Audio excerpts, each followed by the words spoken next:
بارزانی و بزوتنەوەی ڕزگاری خوازی کورد. نووسینی مەزعود بارزانی.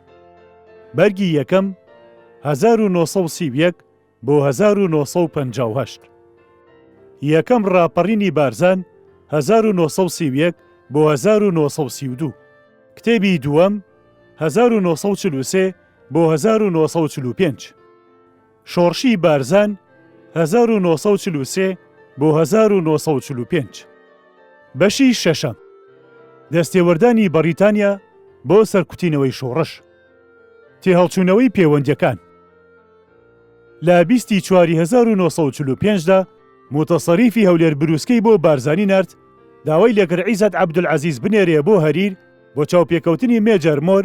پاش لێکۆڵینەوەی ئەم داوایە لە لیژنەی ئازادی بڕیار هاتەدان عیزەت و محەممەد قودسی بچن بۆ هەریر. کاتێ ئەوان چوون مۆر چوو بوو بۆ هەولێر.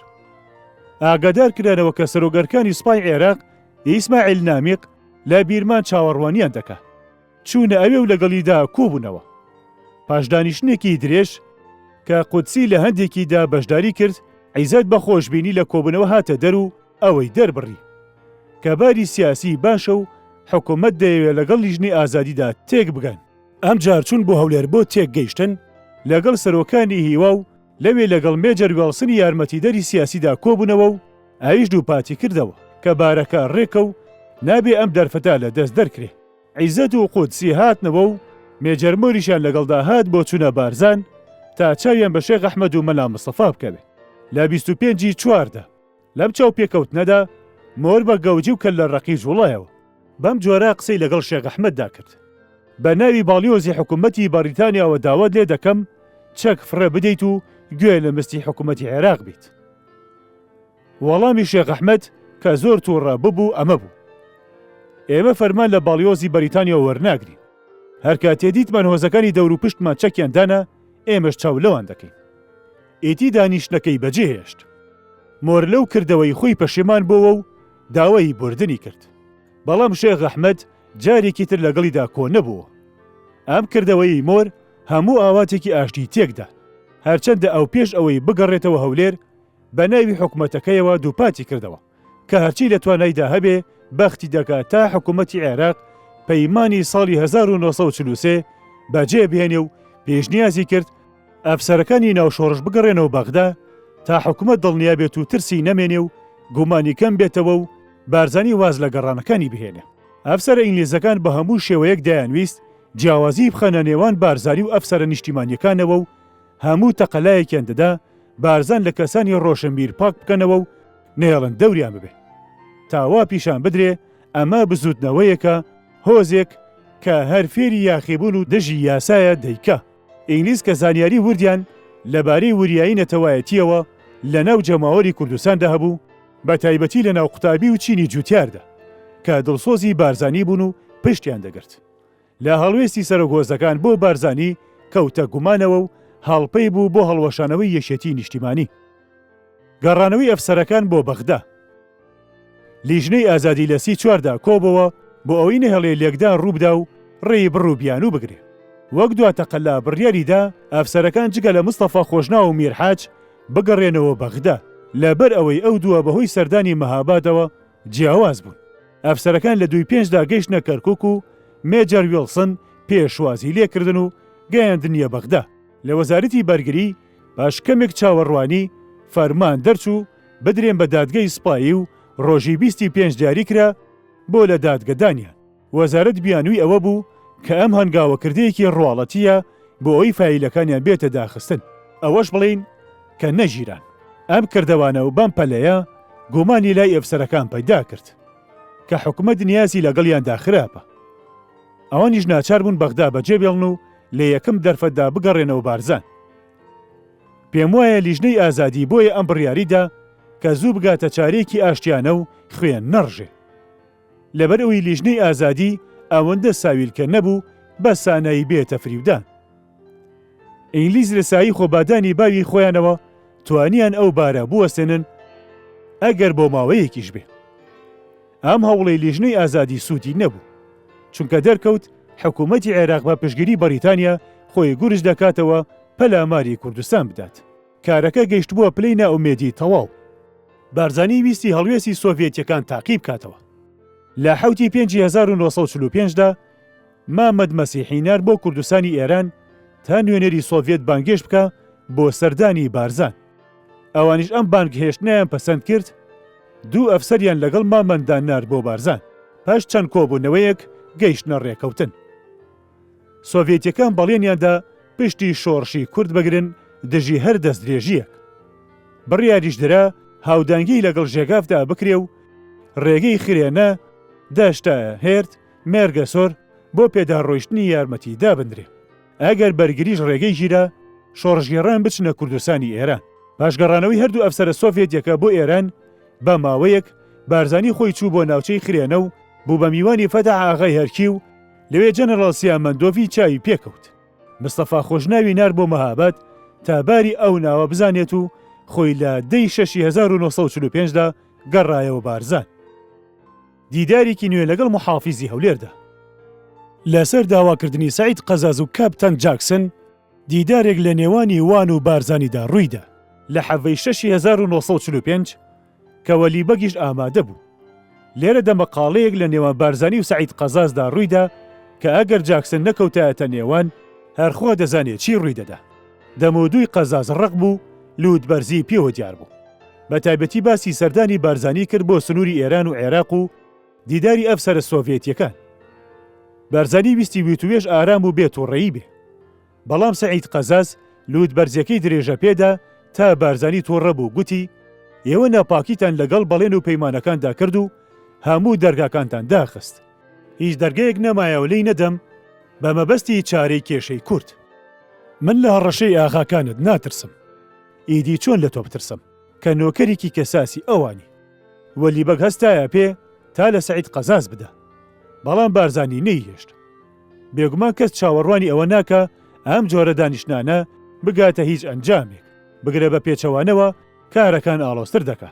قەزازوای داناکە لە بەردەم ئەفسەرێکی ئینگلیزدا سوکایەتی پێ هاتۆتەکردن و هەر لەو کاتەدا بڕیاری لە ناوبردنی وەلیبەگیدا و بۆ ئەم مەبەستە فەرمانیدا بە مەعاونی پۆلیسی مێرگەسۆر. ئەم دیدارە کۆتایی بە چاوپێکەوتنی ترهێنا و هەردوو لە ئیتر خۆیان بۆ شەڕ ساز دەکرد. سەردانی بارزانی بۆ قەزا کوردیەکانی لیوای مووسڵ. لە کۆتایی مانگی حوزەیراندا بارزانی بڕیاریدا دوایی بە گەڕەکەی خۆی بهێنێ و دەستی کرد بە سەردانی قەزا کوردیەکانی لیوای مووسڵ. محەممەد قودسی و جەلال ئەمین و نێزیکەی 250 چەکداری بارزانی لەگەڵ خۆی دابرد. لەو گەڕانەدا ویستی هەوڵی چارەسەرێکی کێشە گرژەکەی نێوان بنەماڵی حاجی مەلە و شێخەکانی بریفکانی بدە. ئەو کێشەی لەوە نەبوو ببێتە هۆی کوژرانێکی زۆر لە هەردوولا. ئەم کێشەیە بەهۆی گەڕانەوەی بارزانی پێش تەواوکردنی سەردانەکەی هەروە مایەوە. ئەو پێشوازیە گەرمەی بارزانی لە گوندەکاندا بەرەو ڕووی بووە بۆ ئینگلیز و کاربەدەستانی عێراقی دەرخست کە بارزانی چەند بە نرخە لە لای دانیشتواندا. بۆیە نامەیان بۆ نارد و داوایان لێکرد گەڕانەکەی ببڕێت و ئیتر بەنیازی دیداری متەسەڕیف و ئەوانی تر نەبێت لە شێروان و مێرگەسۆر یا بلەدا. مەبەز لەم داخوازی حکوومەت ئەوە بوو بارزانی بگەڕێتەوە بۆ بارزان. بەڵام بارزانی ئەم داوای حکوومەتی بەجێ نەهێنا و گەڕانەکەی درێژە پێدا. دەیزانی کاتی شۆڕشی بەربڵاو نەهاتوە. هێشتا زۆری کات و مادووبوون دەوێ و پێویستی بەڕێخستنی دەستەی چەکداری هەموو کوردستان هەیە. بڕیار وابوو گەڕانێکی ئاواژ بۆ ناوچەکانی سلێمانی و کەرکوک بکە پاش تەوابوونی ئەم گەڕانەی. لە کاتێکدا بارزانی لە گوندی بلان لای حەسەن عەرەباغا بوو خەبەری بۆ هات کە لە بارزان ڕووداوێک قەوماوە. ئەو بەتەما بوو لێوە بچێ بۆ مرێبا لە دەی هەشت و پاشان بۆ بە عەدرەی مەڵبەندی ئێزیدیەکان و لەوێشەوە بۆ شەنگار. بەڵام لە مرێبا بوو کاتێک نامەی شێخ ئەحمەدی بارزانی وەرگرت کە وەلیبەگ لە هەشتی هەژ لە ناو پۆلیسخانەی مێرگەسۆردا شەهید کراوە و ئەوەش بۆتە هۆی لێکدانی بارزانیەکان و هێزی حکوومەت لە مێرگەسۆر و بلە و بارزاندا.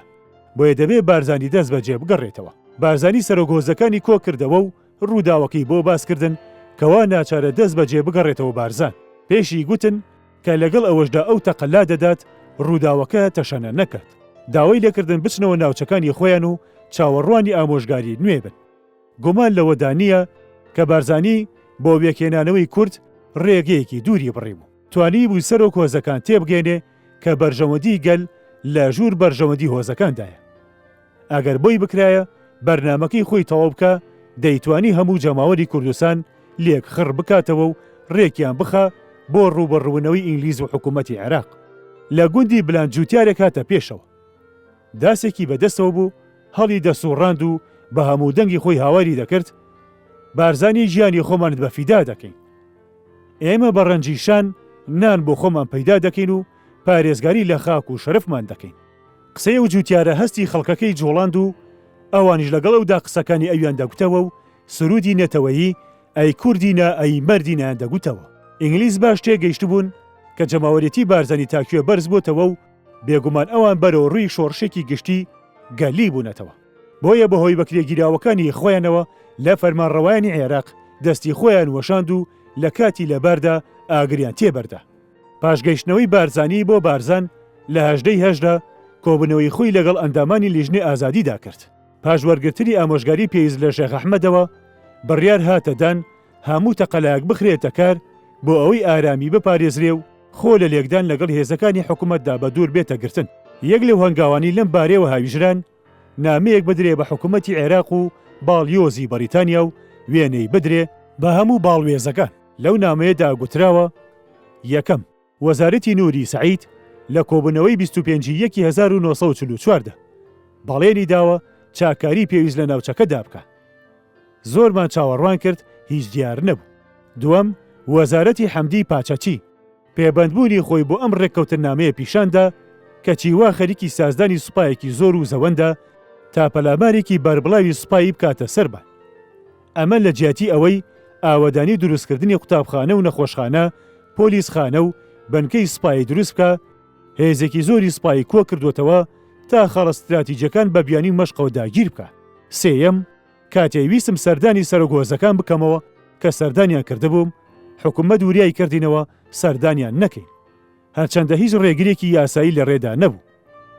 چوارەم، متەسەڕیفی هەولێر فەرمانیدا بە هەموو دائیرەکانی حکوومەت ئیشوکاری بارزانیەکان ڕانەپەڕێن و هەر کەسێکیشیان هات بیگرن. پێنجەم، لە کاتێکدا وەلی بەک بۆ ڕاپەڕاندنی کاری هاوڵاتیان سەردانی پۆلیسخانەی مێرگەسووری دەکرد. لەناو پۆلیسخانەدا تەقەی لێکرا و کوژرا. شەشەم، لە بلەدا بەبێ هیچ بیانوویەک ویستیان ئەسعەد خۆشەوی بگرن. حەوتەم، هێزەکانی سوپا لە ڕەواندز و ئاکرێ و ئامێدی کۆکراونەتەوە تا پەلامارێکی گەورە بۆ ناوچەی بارزان ببن. هەشتەم، باڵەفڕە بەردەوام پەلاماری گوندی بێوەی دەدەن و بوونەتە هۆی کوژرانی گەلێک ژن و منداڵ. نۆیەم، داوا لە حکوومەتی عێراق دەکەین ئەو کارە سوپاییانە ڕابگرێت و داوا لەلایەنە خێر و مندەکان دەکەین پشگیری لە ڕاگررتنی ئەم کارە سوپاییانە بکەن. دەیەم، داوا لە باڵیۆزە بەڕێزەکان دەکەین یارمەتی گەلی کوردی زوڵم لێکراو بدەن بە وەستاندنی ئەم عەسکەرکاریە و کورد بپارێزن لە نەناوچوون. وەلی بەگ لە 1945دا لەناو پۆلیسخانەی مێرگەسۆردا شەهید کرا. ئەو هەموو ڕۆژێ سەردانی ئەو پۆلیسخانەی دەکرد. ئەو ڕۆژەش کە چوو بوو بێچەک بوو، 4 کەسی بێچەکی لەگەڵدا بوو. معاونی پۆلیسخانە لەسەر ڕاستپێری سەعید قەزاز ئەمەی بەهەرزانی هەرایەکی لە حەوشەی پۆلیسخانەدا دروست کرد لەگەڵ یەکێ لە هاوڕێکانی وەلید بەگدا. ئەویش کاتی هەستایە سەر پێ تا بزانێت چی بووە، تەقایان لێکرد و دەست بە جێ شەهید بوو.